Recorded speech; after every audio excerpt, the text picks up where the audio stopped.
काय पुस्तक लिहिणारे आहे का काय? कधीच नाही. जे पोटात आहे ते ओठात कधीच येणार नाही. हे माझे संस्कार आहेत. कारण का रिश्ते जोडना मैं जानती हूँ, तोडना मुझे नहीं सिखाया है. ठीक आहे, आता जे आपल्या वाटीने गेले त्यांच्या शुभेच्छा आहे. प्रत्येकाची काय कारणं असतील आपल्याला काय माहिती. त्याच्यामुळे जे गेले त्यांना शुभेच्छा आहे. पण एक तुम्हाला सांगते की आमच्या आईवडिलांनी आम्हाला शिक्षण दिलं ते काय उगाच दिलं नाही. मेंदू चालतो, हात पाय सगळं चालतं. नवीन उमेदीने उभं करू आणि होतं त्याच्यापेक्षा अंगली चांगलं पारदर्शक काम उभं करून महाराष्ट्राचं नाव दिल्लीत रोशन करू. नाहीतरी आपला नंबर बरा आहे तिथे. तिथे माझा सगळा सोयरा बसत नाही मार्क द्यायला. तिथे भारतीय जनता पक्षाचे मंत्री आहेत. पण तिथे पार्लमेंटमध्ये गेले 8 वर्ष सातत्याने तुमच्या या लेखीचा नंबर देशात पहिला येतो. हे मी म्हणत नाहीये, भारतीय जनता पक्ष म्हणतो. आणि माझ्यावर फालतू आरोप नाही करत. भारतीय जनता पक्षच मान्य करतं की सुप्रिया सुले की सबसे बड़ी ताकत मेरी ईमानदारी आहे. हे ते पण म्हणतात. काय कौतुकाची गोष्ट नाही. इमानदार असलंच पाहिजे. नका टाळ्या वाजू. लोक म्हणतात मी कधी खोटं बोलत नाही. अरे खोटं बोलायचंच नसतं. इमानदार असलंच पाहिजे. राजकारणात आलाय ना, मग राजकारणात या गोष्टी करायच्याच असतात. त्यामुळे काय त्याच्यात नवीन नाही. पण एक गोष्ट मी सांगते, भोर, वेल्हा, मुळशी, पुरंदर या सगळ्या भागातले आज इथे लोक आहेत. आपल्या भागात संग्रामदादाही आमदार आहेत, संजय जगतापही आमदार आहेत. त्या दोघांच्याही सहकार्याने उद्धवजींच्या नेतृत्वाखाली आम्ही सगळ्यांनी महाविकास आघाडीमध्ये संपूर्ण मतदारसंघात अतिशय उत्तम काम आणि चांगला विकास झालेला आहे. आणि तुम्ही गावी जात असाल तिथे बघत असाल जलजीवन मिशन अतिशय उत्तम. मला लोक विचारतात की तुमच्या मतदारसंघात सगळ्यात चांगलं झालेलं काम कुठलं? तर मी अभिमानाने सांगते की जल जीवन मिशन 50% केंद्र सरकार, 50% महाराष्ट्र सरकार. आणि त्या काळात आपलं सरकार होतं. उद्धवजी काँग्रेस आणि राष्ट्रवादी काँग्रेस पक्षाचं सरकार होतं. बारामती लोकसभा मतदारसंघातल्या गाव, वाडी, वस्तीवर 50% आपण नियोजन करून पैसे टाकले. तेव्हाच केंद्र सरकारने मॅच केले आणि आपल्याकडे पाण्याची कामं झाली. शाळा, कॉलेज सगळं झालं आपल्याला. तुम्ही हिशोब करून सांगा. तुम्ही सगळे तो करण जोहरचा शो बघता का? कॉफी विथ करण बघता का? बघतात. सगळ्या महिला तर बघतातच. त्याच्यात एक रॅपिड फायरचं असतं. रॅपिड फायर म्हणजे मी तुम्हाला प्रश्न विचारणार, त्याची उत्तरं तुम्ही द्या. एका बाजूला काँग्रेसचा आणि आपल्या सगळ्यांचा विचार महाविकास आघाडीचा समजूया पुरा मिळून, आणि अर्धा विचार करूया आपण भारतीय जनता पक्षाचा. मला सांगा आपल्या भागात वीज कोणी आणली? हो, काँग्रेस. शाळा कोणी काढल्या? काँग्रेस. कॉलेजेस कोणी काढली? हॉस्पिटल कोणी काढली? MIDC कोणी काढल्या? मोबाईल कोणी आणला? व्हॉट्सॲप कोणाच्या काळात आला? मग रोटी, कपडा और मकान, गटर, मीटर, वॉटर सगळं जर काँग्रेसनी केलं, मग ह्यांनी काय केलं 10 वर्षामध्ये?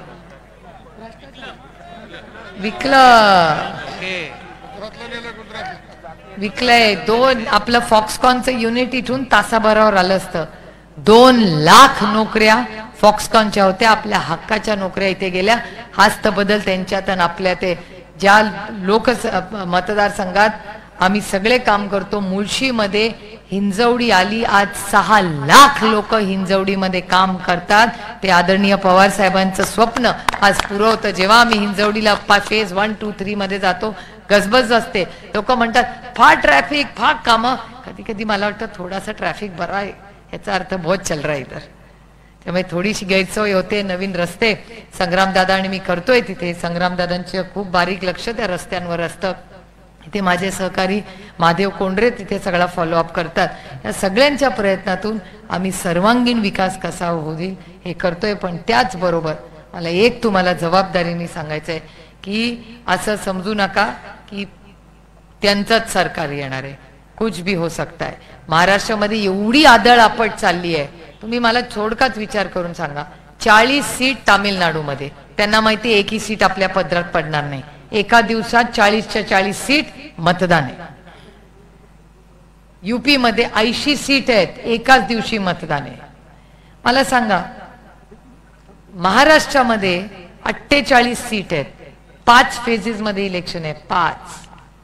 याचा अर्थ काहीतरी अडचण आहे ना. जिथे दाल गल रही है और नहीं गल रही है वहां वो एक दिन में सब खत्म कर रहे.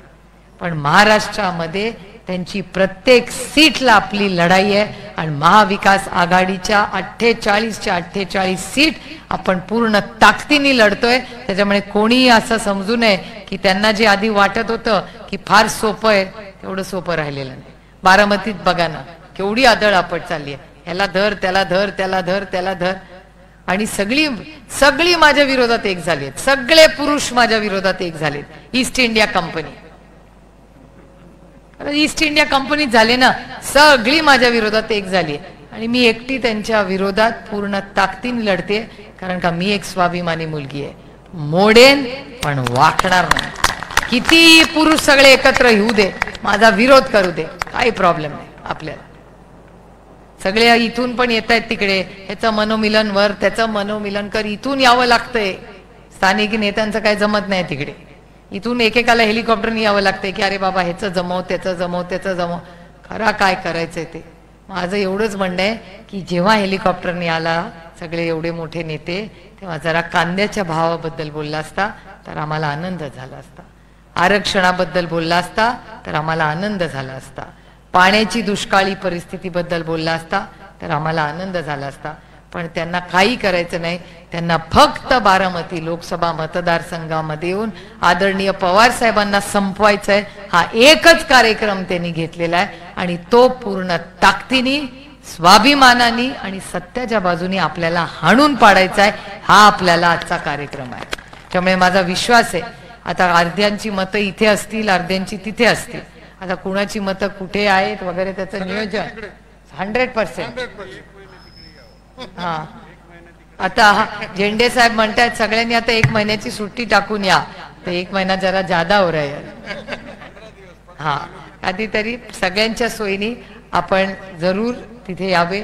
आपण आज सगळ्याच व्यासपीठावरली सगळेच मोठे नेते आज सगळ्या गावांवरनं आज पुरंदर, इंदापूर या आपलं भोर, वेल्ला, मुळशी, हवेली आणि पुरंदरवरून आवर्जून या सभेसाठी उपस्थित राहिले.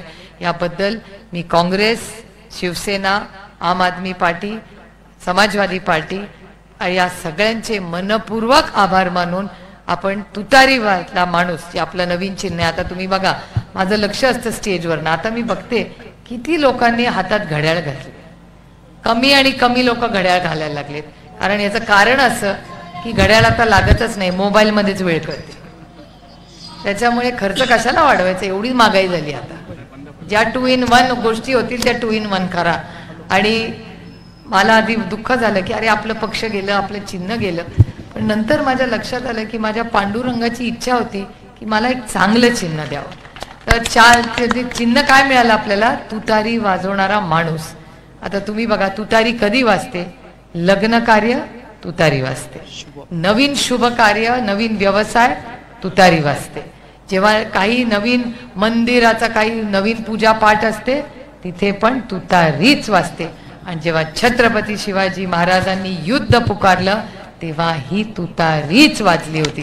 त्यामुळे तुतारी वाजवणारा माणूस हे जे आपलं चिन्ह आहे त्याच्या शेजारचं बटन दाबून 7 मेला आपण पुन्हा या भागाची लोकप्रतिनिधी व्हायची संधी द्या, एवढीच विनम्र विनंती करायला मिळाले. पुन्हा एकदा सगळ्या संयोजकांचे मनपूर्वक आभार मानून आपली रजा घेते. जय हिंद, जय महाराष्ट्र.